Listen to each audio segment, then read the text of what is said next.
महादेव। हरि संकीर्तन करते रहें, करवाते रहें और हरि नाम को खूब रटते रहें और रटाते भी रहें। संस्कारों की बातें होती हैं, आध्यात्मिक संस्कार, उसमें भी पैतृक आध्यात्मिक संस्कार।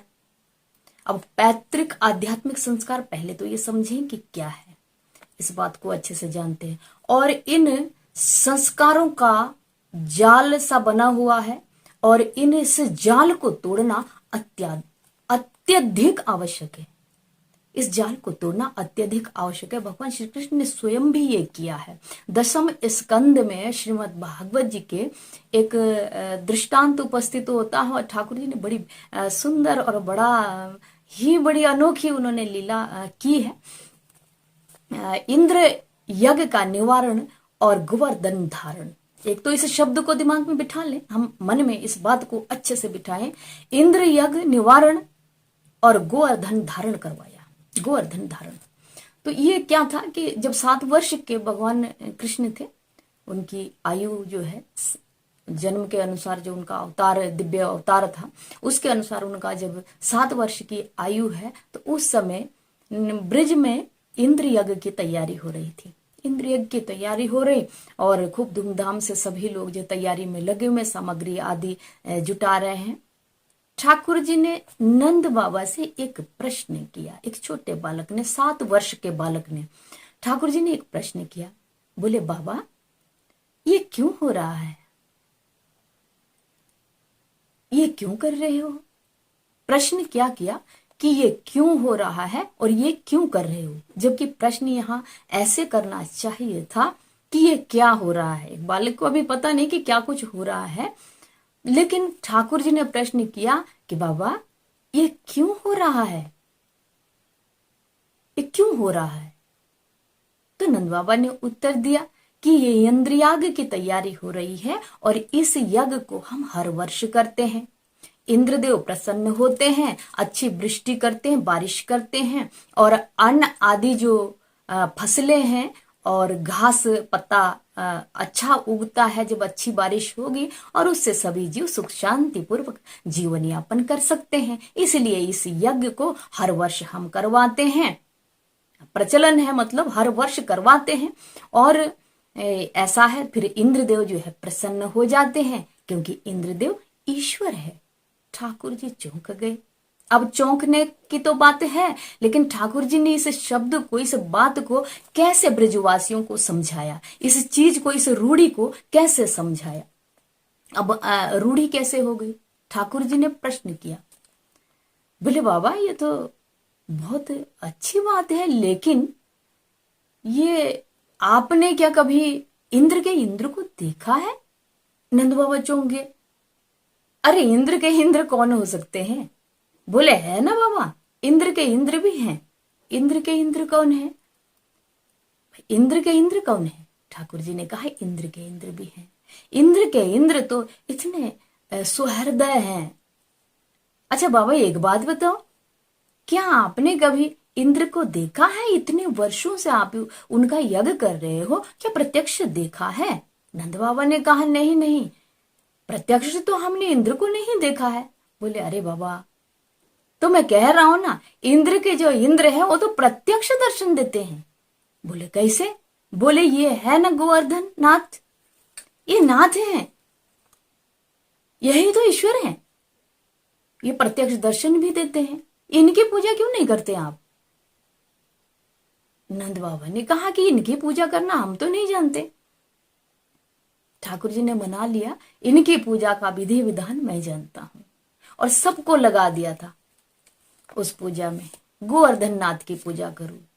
सब ब्रजवासियों को, नर नारी बालक सबको, गोवर्धन सारे सभी लोगों को गोवर्धन पर्वत, गोवर्धन का पूजन करवाना, ये उन्होंने प्रारंभ करवा दिया। और वहां सारे उन्होंने चमत्कार दिखाए, गंगा जी को वहां प्रकट कर दिया। और बाद में जब इंद्र कुपित हुए कि मेरा यज्ञ करवाने से रोका है किसने, ये पता लगाया। जब पता लगाया कि इस गोप बालक ने मेरा ये यज्ञ नहीं होने दिया, तो बादलों को आज्ञा दे दी, वरुण को आज्ञा दे दी, खूब गरजो, खूब बरसो।